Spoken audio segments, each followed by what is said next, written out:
Good morning dear student. हम discuss कर रहे थे हेसिस लॉ एप्लीकेशंस। ठीक है, तो उसमें हमने इंथैल्पी ऑफ फॉर्मेशन किया था। Next one is the enthalpy of transition.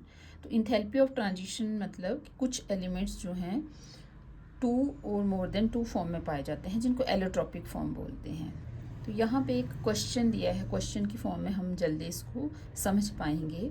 जैसे सल्फर है, तो sulphur is found in the two allotropic form, rhombic and monoclinic. So there is the question that determine the enthalpy of transition of sulphur rhombic two sulphur monoclinic. ठीक है, हमने क्या करना है, sulphur rhombic two sulphur monoclinic जब transition हुआ तो कितनी इंथैल्पी चेंज हुई वो कैलकुलेट करना है।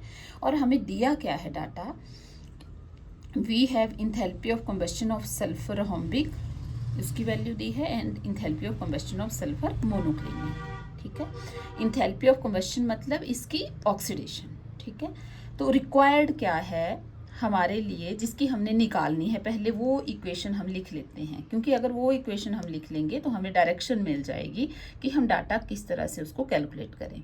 तो हमें निकालना है sulphur rhombic two sulphur monoclinic. तो रिक्वायर्ड इक्वेशन क्या होगी, sulphur rhombic two sulphur monoclinic, उसकी हमने इंथैल्पी चेंज जो है वो डिटरमाइन करनी है।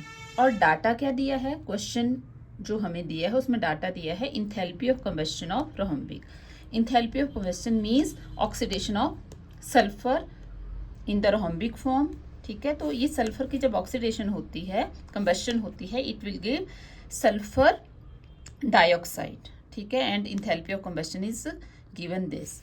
Then enthalpy of combustion of monoclinic is also given in the question, that is sulfur plus O2 gives sulfur dioxide।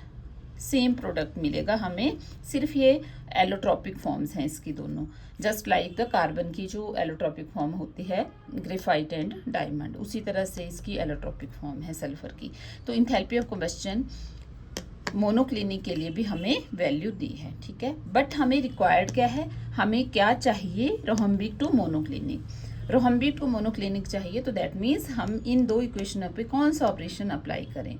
ठीक है, मोनोक्लिनिक हमें चाहिए राइट साइड, rhombic से हमने इसको जो है वो ट्रांसफ़र करना है, इसकी ट्रांजिशन करनी है मोनोक्लिनिक में। तो इसका मतलब कि अगर हम टू इक्वेशन को वन से माइनस करें, दैट मीन्स 1 माइनस 2, तो 1 हमारा लेफ्ट साइड रह जाएगा और मोनोक्लिनिक जो फॉर्म है वो राइट साइड प्रोडक्ट की साइड चली जाएगी, वही चाहिए हमें। तो ये ऑपरेशन हमने अप्लाई किया, subtraction equation 2 from 1, that means 1 minus 2, तो वी विल गेट दिस। तो मैंने आपको बताया था कि जो ऑपरेशन हम इसमें अप्लाई करेंगे सिंपल एल्जेब्रिक ऑपरेशन की तरह ये अप्लाई होता है हेसिस लॉ में, तो दैट मीन्स कि इसमें भी वही ऑपरेशन अप्लाई होगा, and we will get this minus this, तो वी हैव 2.5 किलो जूल। ठीक है, तो इस तरह से हमें कोई भी क्वेश्चन आए तो हम उसको कर सकते हैं।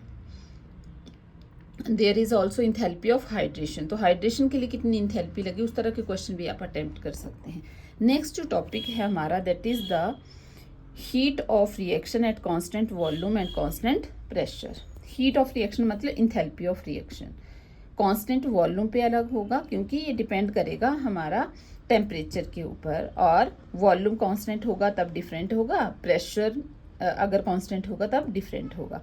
तो let us first start the heat of reaction at constant volume. तो यहाँ पे हम सबसे पहले डिफाइन करेंगे first law of thermodynamics, that is change in internal energy that is equal to heat exchanged by the system with surrounding and work is done by the system और work is done on the system. ठीक है, यहाँ पे हम जो ले रहे हैं सिचुएशन वो ले रहे हैं वर्क ऑफ एक्सपेंशन।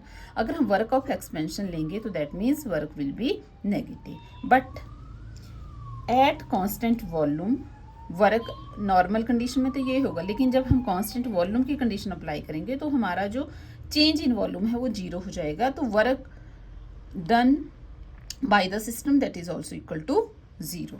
ठीक है, तो यहाँ पे डेल्टा क्यू क्या आ जाएगा, देखो ये डेल्टा यू क्या था, क्यू प्लस डब्ल्यू, डब्ल्यू 0 हो गया, किस कंडीशन पे, एट कांस्टेंट वॉल्यूम। तो delta U that is equal to Q V, ठीक है, heat exchange at constant volume.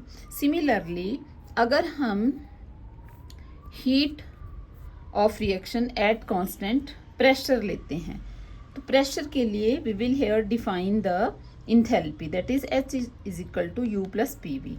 Change in enthalpy for a reaction, that is change in internal energy plus P delta V, ठीक है। हमने इसको pressure को constant रखा, इसको differentiate किया, देन V को कांस्टेंट रखा, इसको डिफ्रेंशिएट किया। बट यहाँ पे हम जो कंडीशन अप्लाई करेंगे, हम अब डिटरमाइन करेंगे एट कांस्टेंट प्रेशर। तो that means delta P that is equal to 0।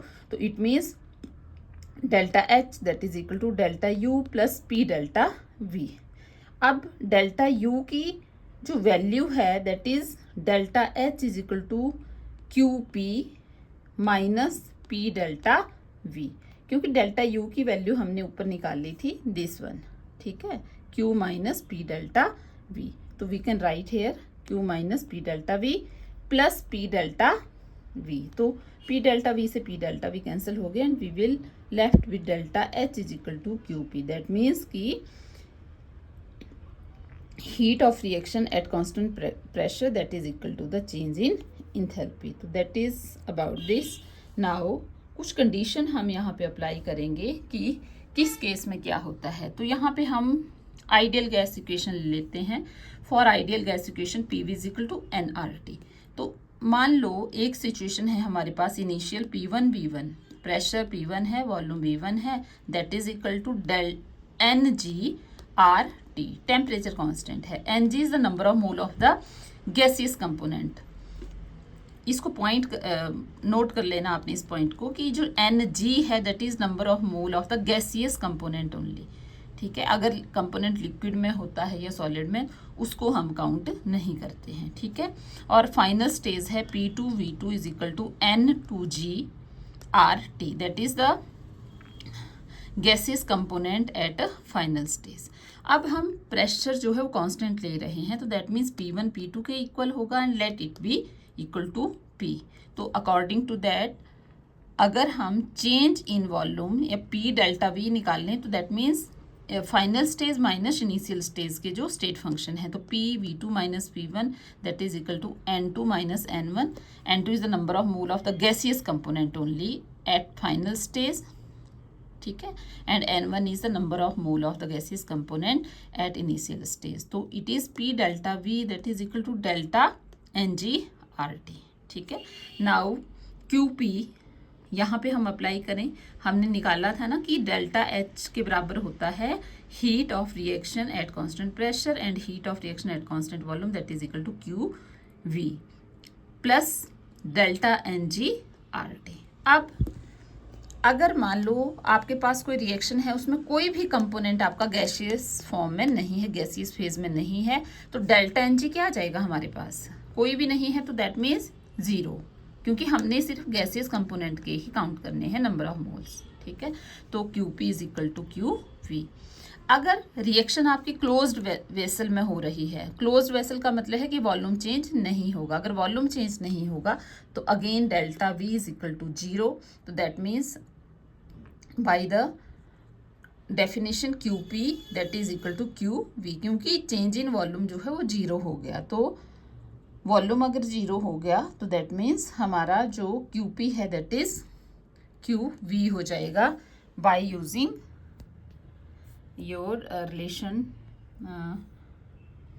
This relation, ठीक है। इस रिलेशन को यूज करके डेल्टा V अगर 0 है तो delta H is equal to delta U that is QP is equal to QV। तीसरा है, अगर कोई रिएक्शन है जिसमें number of mole of the gaseous component in the reactant is equal to number of mole of the gaseous component in the product, then delta NG that is equal to 0 that means QP is equal to QV, ठीक है। तो कई बार question आता है कि QP क्या greater होगा QV से, QP लेस होगा QV से, या QP is equal to QV। आपको कोई रिएक्शन दी होगी, उसमें आपने वो निकालना है। तो अगर डेल्टा NG जो है वो माइनस आ रहा है, माइनस कब आएगा, जब प्रोडक्ट के नंबर ऑफ मोल जो हैं वो कम होंगे, रिएक्टेंट के ज़्यादा होंगे। अगर ये माइनस आ रहा है that means QP is greater than QV। अगर ये प्लस आ रहा है, प्लस कब आएगा? जब प्रोडक्ट के gases number of moles of the gases component is greater than number of moles of the gases component of the reactant, तो इसकी वैल्यू पॉजिटिव आएगी। तो that means QP is greater than QV। ठीक है, तो इस तरह के क्वेश्चन आ सकते हैं एग्जाम में, और आपकी बुक में दिए हैं, तो you have to go through those examples. Thank you.